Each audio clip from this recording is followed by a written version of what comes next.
Well, events, as they say, seem to be piling up on the world stage.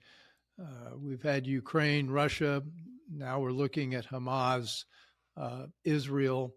Uh, Taiwan is looking very tasty to China, who's had its eyes on it for decades. We're also seeing increasingly the impact of Iran on the world stage. We've thought about China, obviously, and Russia, but Iran seemed to disappear from the headlines somewhat. Well, they're back because it's pretty clear that Iran is the state sponsor of most of the terrorism in the Middle East, and perhaps behind Iran stands China.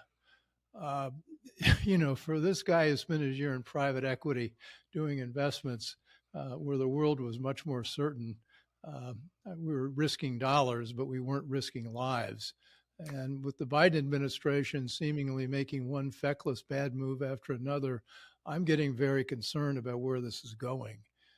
So I've asked my friend Brandon Weichert, who we all know, one of the really most interesting geopolitical strategists around.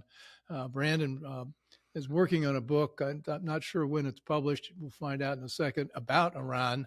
And as you may recollect, we talked with them a couple of months ago about China, and China's building bioweapons.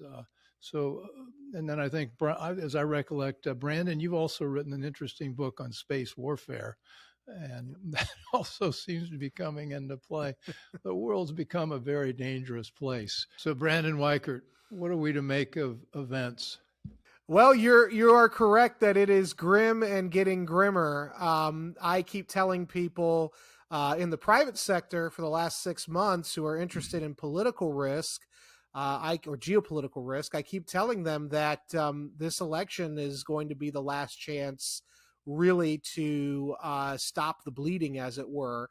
I know everybody says that every election cycle, and certainly in my life, everybody says that every 4 years, but 2024 is really going to be the year that determines whether the United States remains as the global superpower or whether it becomes truly a declining power among many other great rising powers like China in particular. And so if we reelect Biden, the situation will worsen. It will likely deteriorate to the point that you have major conflicts erupting everywhere. Supply chains will be disrupted. Prices of pretty much every kind of commodity, especially oil, will skyrocket. And life for the ordinary American, the middle-class American, who's already under so much, threat economically, will only get worse. And so that's the stake. If you want to avoid World War III, it really comes down to leadership. And it looks like Donald Trump's going to be the nominee. If he is, he will have my complete support, because I believe he will be the one to stop us from going into this nightmare scenario that you and I are talking about. Well, I was on CPAC Now with Matt and Mercy Schlapp day before yesterday, and I boldly predicted that Republicans will win and Trump will be our next president. And then I left it at that. It's looking my usual hedge. It's certainly looking like he's going to be the nominee. Now, whether he can win or not, the general election, it's really going to be contingent, on what's going on in August to October. I'll worry about the election integrity, but let's bring it back to our area of concern right now, which for me, let's start the story in the Red Sea. Yeah, we've got now the Hamas atrocities in Israel, and then Israel's response been ongoing now for about 2.5 months, almost 3 months, and that's proceeding at pace. But in the meantime, the Houthis in Yemen have been lobbing every sort of drone and missile at shipping in the Red Sea, and of course we know they're backed by Iran, and we haven't really responded. We've just let that happen, and as a consequence, I think 8 out of the 10 major shipping companies are no longer using the Suez Canal, Red Sea to transport, and the ships are being routed from the Indian Ocean down around Africa and then back up to the Mediterranean, towards the Mediterranean, towards Europe, which is massively more expensive than the canal. So already right there, we're beginning to see an economic disruption. Yep. Yep, which is the point. So in my book, The Shadow War, Iran's Quest for Supremacy, I get into, I predicted, by the way, this war. I finished writing the book in May of 2021. It was published this last summer. So I predicted everything that's happening now. And part of understanding the Iran threat, you have to understand how they use terrorism and terrorist organizations as proxies for power projection purposes. Obviously, in a straight up fight between the United States and the Islamic Republic of Iran, the United States military overcomes every time. But when Iran starts introducing these unconventional warfare methods, it becomes much more difficult for the United States to respond. And we're seeing this. We're seeing this now play out with the Houthis, because for the Biden administration to respond to either provocations from the Houthis or provocations possibly from Hezbollah or Hamas, that means they would have to use military force, which would mean they would be angering the true backers of these organizations, the Islamic Republic of Iran, a country, of course, that Biden, like his former boss, Obama, very badly wants to have an appeasement, accommodation, make a deal with Iran. And so all of these factors are playing into why the Biden administration is apparently getting pushed around by a band of miscreants who live in caves like the Houthis in Yemen, and why they won't deploy U.S. naval power. We have actual caves in Yemen that's their hideout. Yeah, they live in the desert, and I was sort of extrapolating from that. The point is that this is not a major threat. Somebody joked. The joke is that if there's a terrorist organization that starts with the letter H, there's a good chance that Iran's backing it. I mean, that's we got right. The Houthis, we have Hamas. They're also backing Hezbollah. Hezbollah's the big one. Yeah. You know how. But they're the state sponsor of all this, and I've heard that the Biden administration, of course, is filled, the State Department in particular, is filled with Iran lovers. You know, we had the. Well, let's not forget the White House National Security Council. Right. Well, tell me about the Security Council. I also want to do that. Well, that's you mentioned Bob Malley. I mean, he was part of the NSC, and this is the primary national security policy group for the White House, and not just Iran lovers. It's actual people on the payroll of Islamic Republic of Iran intelligence. And so you now have this situation arising where you have fellow travelers in the State Department, and then at the Pentagon and at the NSC, you've got actual agents, paid agents of Iran. So they've graduated from lover to prostitute. Right.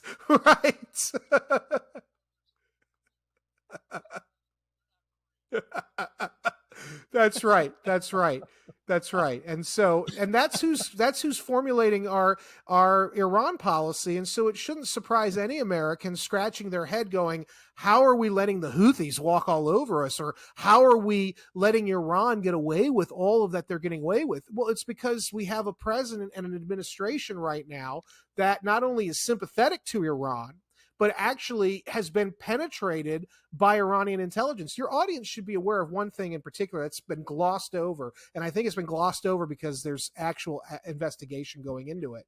But in 2021, the New York Post reported that the First Family's Secret Service detail, one of the head agents for the Bidens, a Secret Service agent, was actually on the payroll of Iranian intelligence. In fact, there was a group of Secret Service agents who were in charge of the Bidens protection detail who were actually arrested because they were known to be accepting money and other gifts from Iranian intelligence and feeding Iranian intelligence the personal whereabouts and safety and safety hygiene of the Biden family. This was in the run-up to the Vienna talks in 2021 between the U.S., its allies, and Iran over their nuclear program. And it is believed that these Secret Service agents who are aware of personal intelligence and conversations between the president and his intel chiefs were relaying what was being said about Iranian capabilities to the Iranians, trying to find out what we know about them. And so this goes back years, and nobody's talking about it. The Biden administration has been thoroughly compromised, not just by China, but by Iran as well. And this is why we're letting the Iranians run roughshod over us and our allies in the region. Well, there's another reason we're letting them run roughshod is this is an election year. And I think the Yeah, fear is that if we got into a tangle with Iran, and Iran was no longer pumping its oil, we'd see gasoline prices skyrocket. And it's yeah, interesting for an administration that has done everything to kill uh, fossil fuels and oil and gas, and in effect drive gas prices up. They certainly don't want that during an election. And no, no, and seeing a something it lit off. And so the politics of this are interesting. Of course, if we don't do something about Iran and Israel decides to, there's a point at which, I'm sorry, Israel might start yeah, lobbing missiles at Iran, and then we've got a full scale conflagration in that yeah. area. Well, it's already Is starting to that happen. You're a absolutely scenario? no, you're right. That's exactly where this is headed. And so the Israelis, so basically what happened was the reason October 7th even happened was because after the Trump administration left office, they left the conditions for a stable, pro American peace in the region between Israel and the Saudis to create an anti Iran coalition with the Americans kind of staying in the background, kind of helping both parties contain Iran. Biden takes power. He does pay lip service to the Abraham Accords, but behind the scenes, his team is dismantling those accords. The Israelis and Crown Prince Mohammed bin Salman tried to continue with that alliance even after the Americans under Biden were stepping back. Netanyahu travels to Crown the Prince of Saudi UN. Arabia. Yes, yes, This is Saudi Saudi Arabia. Arabia. Okay. Yes, Yeah. yes. We And got to. so, Although we don't know the names and countries as well as you do, so we've got to nail it yes, down. So forgive me. this I is thought I Saudi said that. I'm Arabia. sorry. They've been Yes. trying to preserve. Yeah, so the Saudis Okay, and the maybe you Israelis did. have been trying to get together, and basically October 7th rolls around. The reason the Iranians ordered Hamas to do the attack when they did, that was 3 weeks after Netanyahu went to the UN and announced Israel and Saudi Arabia were working together. And what happened after October 7th, Right. Israel has to respond militarily against the Palestinian Arabs in Gaza. And that immediately puts the government of Saudi Arabia on the back foot because their people are sympathetic to the Palestinian Arabs. So the Saudi government can't be as publicly close to Israel as they want to be, which empowers Iran. And this was always the strategy. And so you're watching right now, Israel's basically becoming isolated. The Americans are trying to restrain them. Biden doesn't want them to do more because of what you said, worried about the price of oil, worried about instability. The Saudis are trying to walk a tightrope. And what this is going to do is it might actually force Israel to get desperate and actually start doing what you're talking about, launching attacks across the region, which would then precipitate the very war we're supposedly trying to avoid. And Biden's worried about Michigan, which has one of the largest Arab Right. populations in the United States, and he wants, so the whole political calculus is entering in here, and not anything about the long term strategic interests of the United States.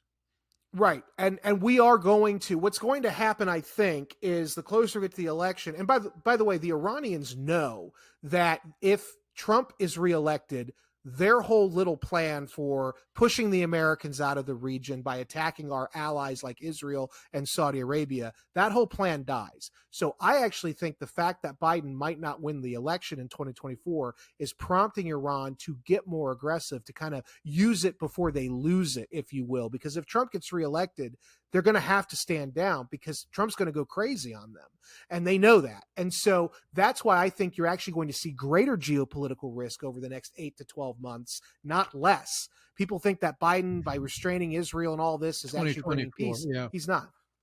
This is the fulcrum point year. This is the point in which the future of America's superpower status will be determined. So let's now throw Ukraine into the mix. As you and I talked about, we didn't think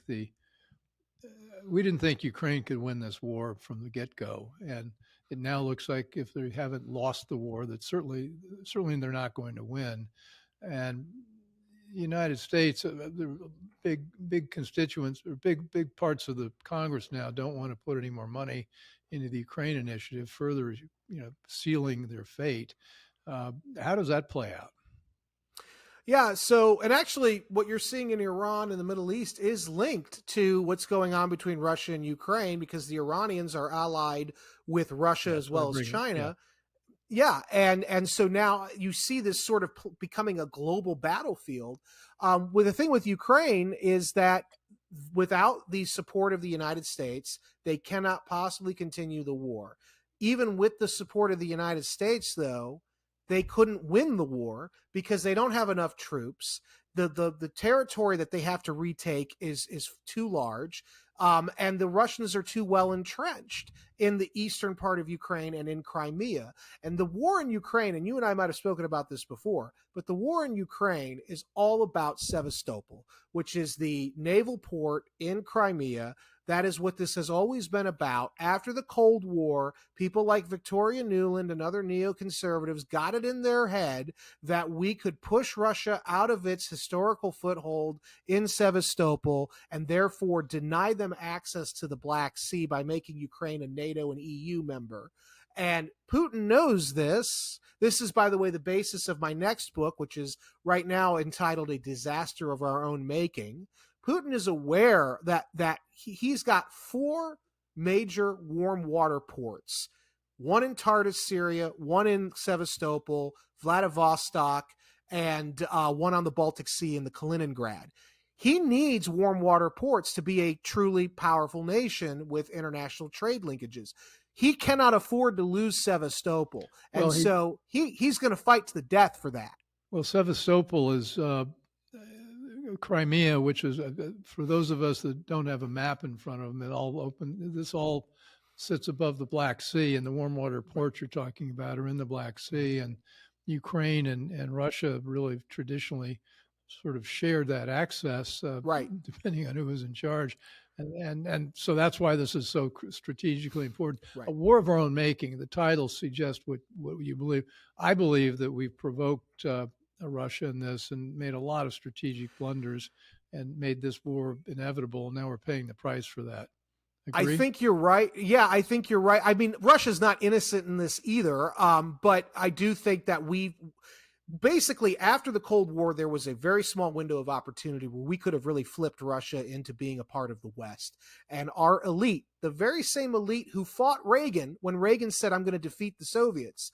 Reagan defeats the Soviets, a new Russia is born, and that's when the American elite decide we're going to fight the Russians. It's insane. They're not communists anymore. We could have actually used them to contain China and go deeper into Eurasia.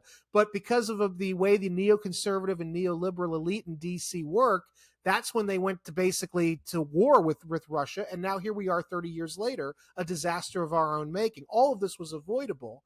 Russia cannot abandon eastern Ukraine or Crimea because that is a borderland for their territory any more than we would let Mexico become part of Russia today. It just wouldn't happen. We would go to war for that. And it's the same way that Moscow views this. In fact, they've even said the same thing, is that if we went into Mexico, America, you would go to war with Mexico. It's the same exact mentality. So where does it go from here? Do you? It seems to Yeah. me like Zelensky's now saying. Zelensky's been an interesting figure. He wanted to negotiate, I think, at the outset, Yeah. and then dug in and dug in and dug in. Now he refuses to negotiate, Yeah. and now I think Victoria Nuland, who's really the architect of this whole debacle, is saying, "Well, maybe we ought to start negotiating." Zelensky doesn't want to, so it looks like Zelensky's got to go. And of course, Victoria Nuland's already engineered one regime change in Yeah. 2014. Looks like she could be about to engineer another. There is a lot of movement right now behind the scenes in Kyiv. You've got people like Kuleba, the foreign minister or the defense minister. You've got people like I'm forgetting his name, the big general over there.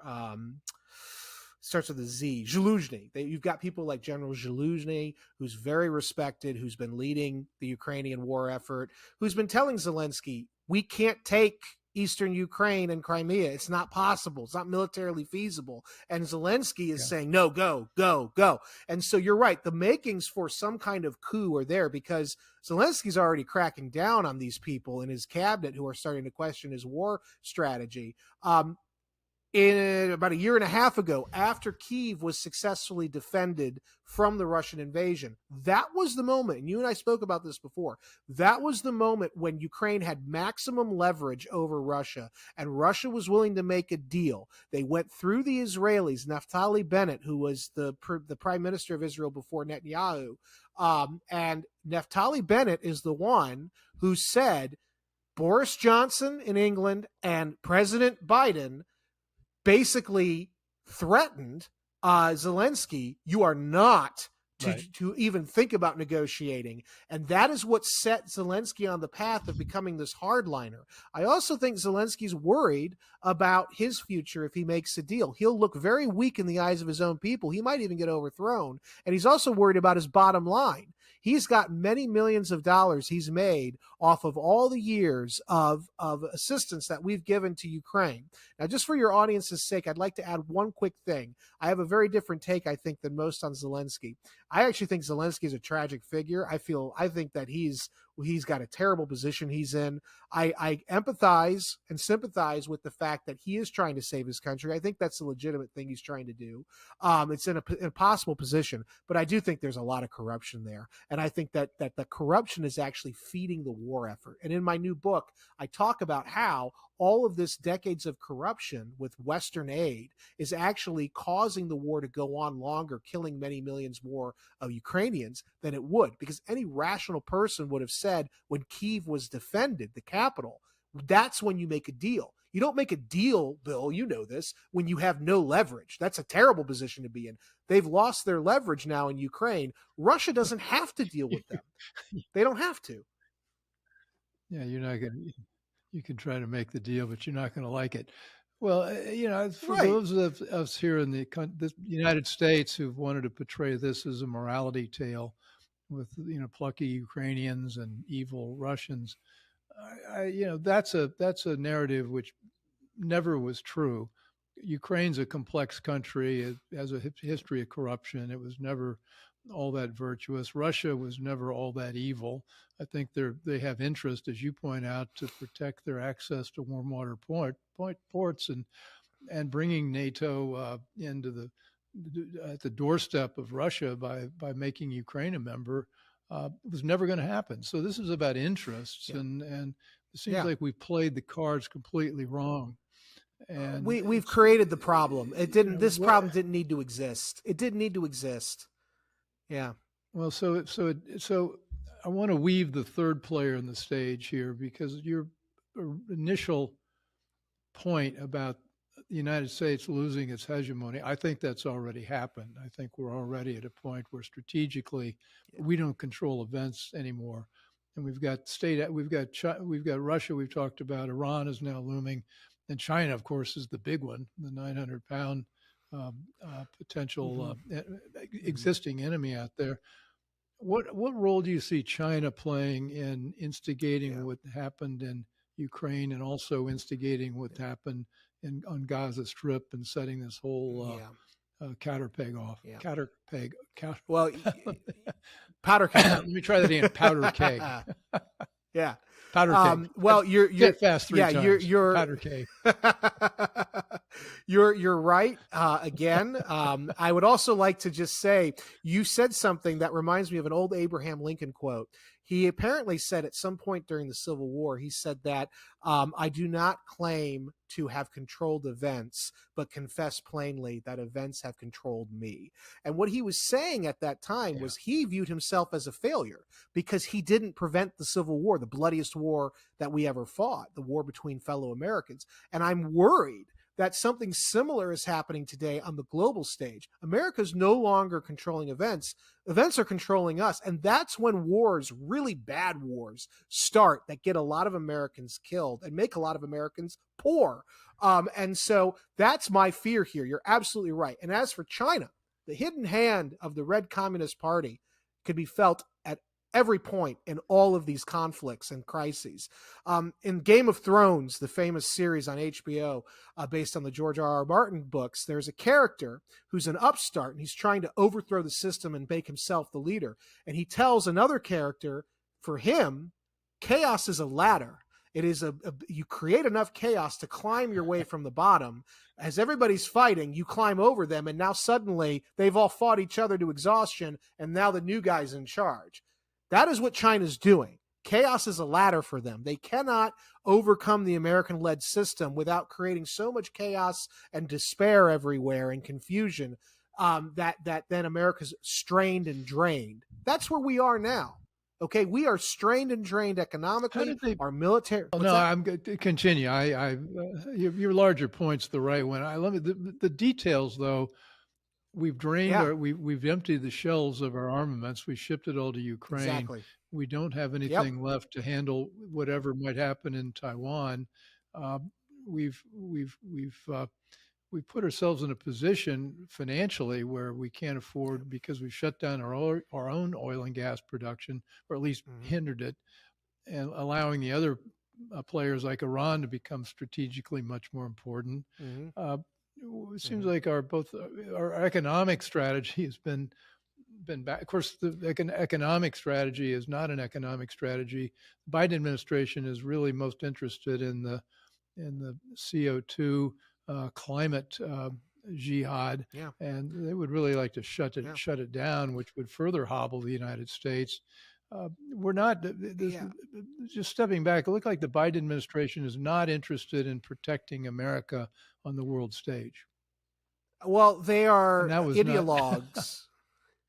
I'm not sure I should have filled in every single dot I wanted to on that. No, I know where you're going with this, though. No, I know where you're going with this. I don't know if you saw this morning on January 4th of 2024, there was a interview with Mayorkas, the Secretary of Homeland Security, in which he said to the CNN interviewer with a straight face, the reason we have this border crisis is because the migrants coming up here are fleeing climate change that we created. So that's who you're dealing with. This is the Secretary of Homeland Security. You're dealing with a pack. You're dealing with a pack of ideological naifs. All right. Not only are they fools, but they believe in the wrong thing. They believe in the wrong ideology, which is why we're being led to the slaughter right now by this administration. One more thing. It isn't just about cutting off oil. More than that, the Biden administration's policies for the climate also call for making the U.S. military dependent on green energy technology, making our military vehicles go electric.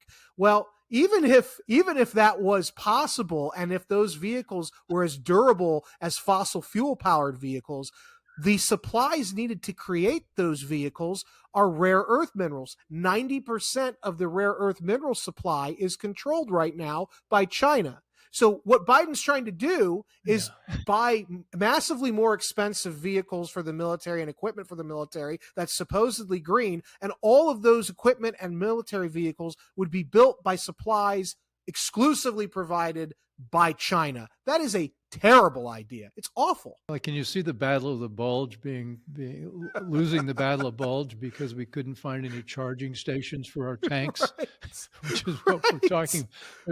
There's one sort. Okay, we've got the plug, but where are we supposed to put this? Right. There's not enough sunlight. There's not enough sunlight. Right. The sun ain't shining. The wind ain't blowing. We're dead.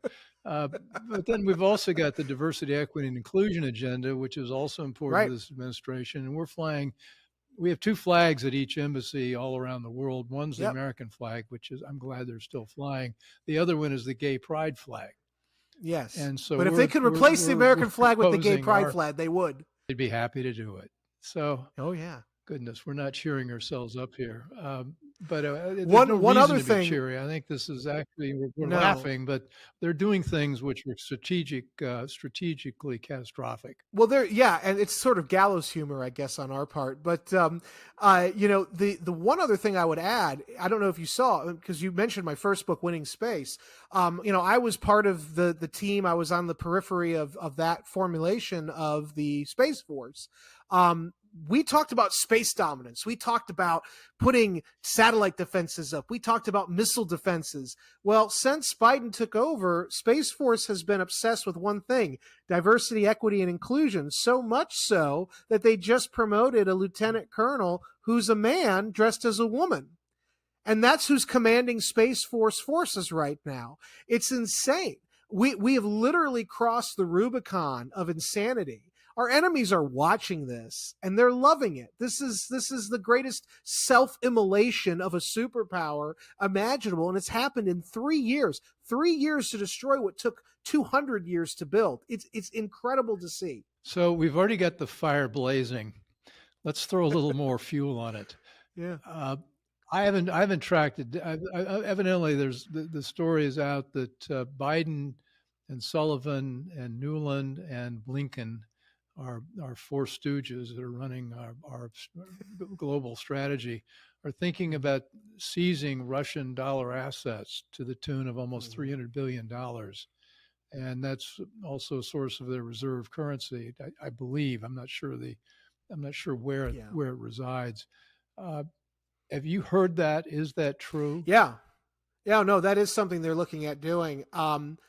I would say I hope that cooler heads prevail, but when you've got boy wonder Jake Sullivan, running the show, let me explain why this is so. Because people hear $300 billion. I've talked to people in DC, and they're kind of like, it's not a lot of money when you think about it, but it's really the symbol. Basically, this is part of the Russian reserve currency. This is part of their and so you can bet your bottom dollar, whatever's left of it, that the Russians and their allies, because we mentioned China's hidden hand. China is manipulating all of this. They're benefiting from all of this chaos. Russia is now a basically vassal state of China because of our policy in Ukraine. And so Russia is looking at what we're proposing to do. And they're saying, you know what? We're going to go to Beijing, and Beijing's going to go to Tehran, and Tehran's going to go to Caracas and Havana and Pyongyang and all these other countries around the world that are in the global south. And we're going to form our own bloc. And we're going to actually do something. We're going to have a full break from the US dollar as the reserve currency. That'll be how we retaliate. And you're already seeing that play out. And what's happening right now is when another year or two, the interest on debt repayment in the United States will be higher than U.S. defense spending in 1 to 2 years if trends persist. And what happens is if Russia gets China and their partners, the defense budget is about I think it's like $700 or $750 billion. And what they're saying now is based on current trends in another year or two, the interest payment alone on the U.S. national debt will be higher than what the U.S. defense budget is per year. And so if we go after these Russian reserves, the Russians, they might not be able to respond immediately, but that's only going to force them to double down in creating an alternate reserve currency with China. And that's going to destroy the U.S. dollar as the reserve currency. And if the U.S. dollar is lost as the premier world's reserve currency, all of those deficits we've been running for 50 years, all of the spending we do, that all goes away overnight. And then we owe the rest of the world money that we could never hope to have. We can't print and spend anymore. In the long run, it might be better because it might actually force us to get our fiscal house in order. But if it's the Russians and Chinese forcing that situation, you can bet it's going to be paired to actual military moves by them, which is going to be devastating for what's left of the U.S. superpower. Well, yeah. You take, for example, China's Belt and Road Initiative, where they've been investing in infrastructure around the world as a way to gain influence and control over Central and South America, and also Africa, some parts of Asia, et cetera, et cetera. That's hard money lending. I mean, they're going in, they've got real terms.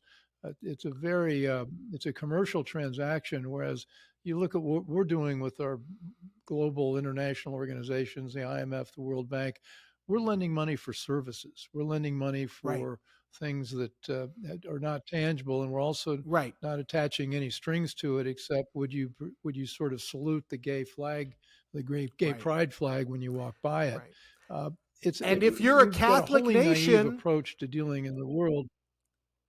Yeah. And if you're a Catholic nation or a Muslim nation, they don't want to do business with us. So we've been accused of trying to export democracy promotion. We're no longer doing that. We're promoting a transgender wokeism agenda around the world. And that, if you talk about countries that don't want to deal with that social piece, if we seize the Russian dollar assets, 300 billion, it may sound like a drop of bucket to us who have a $33 trillion deficit. It's not a drop in the bucket to most of the No, countries around the world who are no, going to start saying, right. we got to get out of this system. We can't Yeah. trust America at all.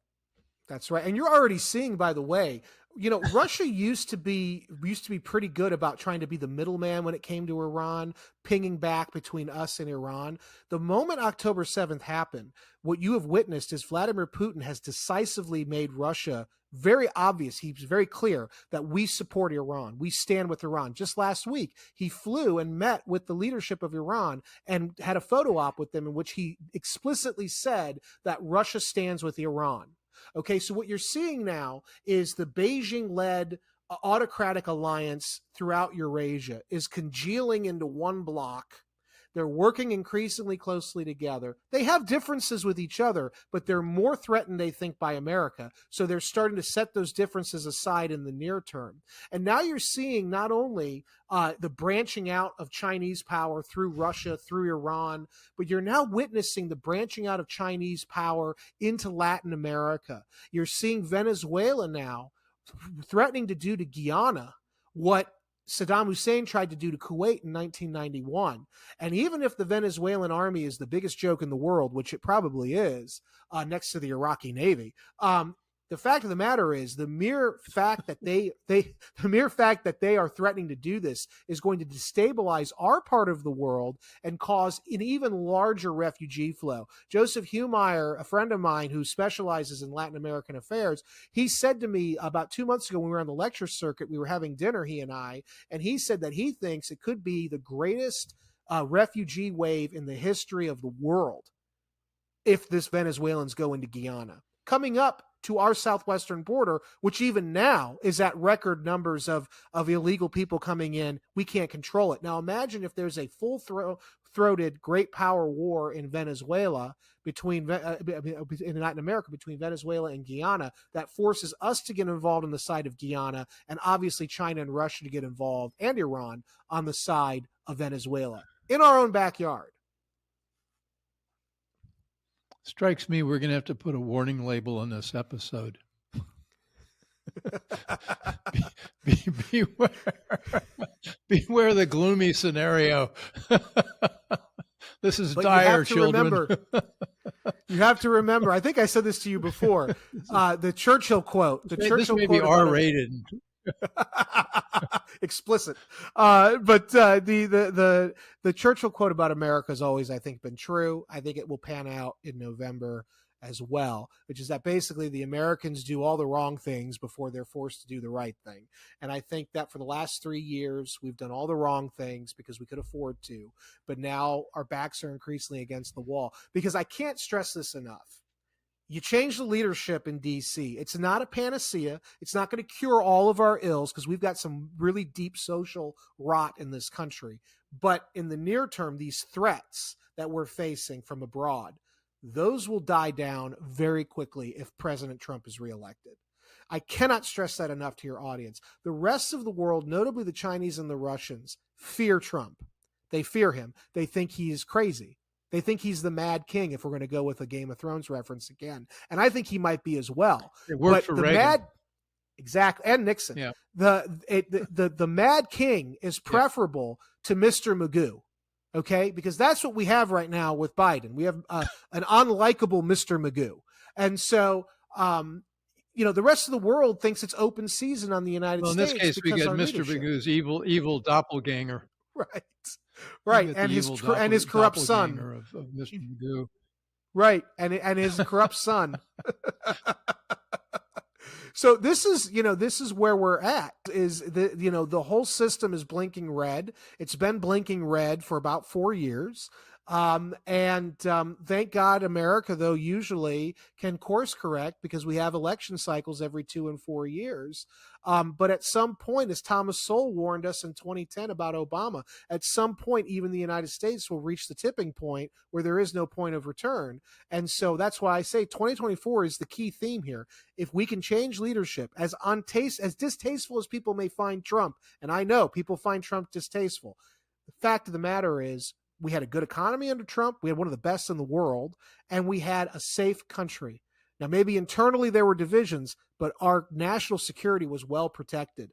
And right now it's not. Not only are we internally divided, but our national security is not protected and our economy is collapsing. And that is entirely the result of Biden and the Democratic Party, and it has to be stopped in November. I think that's a last word. I think you've summarized it. Although now that's the theme of block number one. Let's spend 2 minutes on a couple Sure. pieces of good news, just Yeah. just to kind of relieve the gloom. I mean, we've got this case of Argentina, where we've got a new president, Milei, who spent 20 years as an economist, and he is just delightful. He was a lead singer in a Rolling Stones cover band, and I think he did something else equally colorful. But he's a soccer very player or charismatic something. guy, Yeah. and he called. Yeah. Yeah, he was a That's soccer it. player. He was very good soccer player. I think goalie. Yeah. And he is an anarcho-capitalist. And you go anarcho-capitalist. I had to get into this. Turns out this was Murray Rothbard, who's a great economist. His term, and the essence of this is that anything that's done can be done better by the private sector than the state can do. Even things like bridges, roads, and tunnels. If we get together and cooperate and make things happen, and you think about society without an overweening state, people think, well, gee, that would be terrible. Nobody would be in control. Well, the point is, people self-organize in a way that is delightfully constructive and human. And most of the innovation has come from this private sector collaboration. He represents that in Argentina, and he's just put out a 350-page manifesto. Really of things that they're going to stop doing rather than they're going to do, and he's a breath of fresh air. He is one of the. We also worry that he's going to be assassinated. That's right. You and I spoke about this. Yes, he is one of the most unique individuals. You know, I'm not a Latin America specialist, but I have been paying attention more and more. Just because of the border alone, I've been paying attention more and more to what's going on in Latin America. One of the things I tracked back in the Trump years was the rise of Jair Bolsonaro in Brazil, who was sort of the Trump of Brazil. He had a very robust space program that he brought in, and I talked about that in my first book. That's all gone now. Colombia was like the equivalent of Israel in Latin America. That's how close they were to us. Colombia has now thrown out their longtime right-wing pro-American government, and they've put in a left-wing pro-Chinese government that's probably going to make a deal with FARC and the ELN, which are the terrorist organizations, the Marxist terrorist organizations they've been fighting for 50 years and were beating until now. Ecuador is liberal. Bolivia is liberal. You go down the line, all these Latin American countries, since Biden's taken office, they've all inexplicably, or coincidentally rather, shifted to the left. And Argentina stands in stark contrast to the rest of the region. And so my fear is that there is a larger conspiracy afoot, whether it's left-wing ideologues in America at the CIA and State Department, or if it's more probably China and Russia working to put in anti-American forces in our backyard. My fear is that whatever's going on in the wider region will affect Milei in Argentina negatively. He is going to be very much, as Bolsonaro was previously, he's going to be the lone voice for reason and free markets and democracy, true democracy in that region. And he won't have a friend in D.C. as long as Biden is in charge. And so my fear is it will be very easy over time as he continues, because he's serious, as he continues to prosecute his agenda and become more and more controversial and more powerful, that he will eventually either be removed like Bolsonaro was under very suspicious circumstances, or God forbid, they may actually just kill him because he's too much of a threat. And so that's my real fear with Argentina, because Milei is, I wish he could be our president. He's great. I do too. Well, Brandon Weichert, let's plug some books here. The book we can buy right now is our book, The Shadow War. You wanted to plug that? Tell us the full title and where we can find it. Yeah, it's Shadow War, Iran's quest for supremacy. And it's basically, like I said at the beginning, it was finished writing it May of 21, and I predicted what's going on now. And it's all because Joe Biden thinks he can make peace with Iran, just like Obama did. And you can't make peace with that regime because they are committed ideologically to a religious belief that does not comport well with the rest of the world.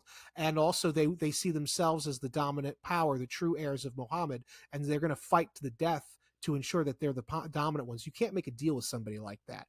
And so the book is a warning, and it's an explanation of what we can do. And what we can do briefly is continue Trump's Abraham Accords of bringing together our traditional allies in the region, Israel and Saudi Arabia, notably, to contain Iran and to stop their growth. And you can find it on any online book retailer, Amazon, Target.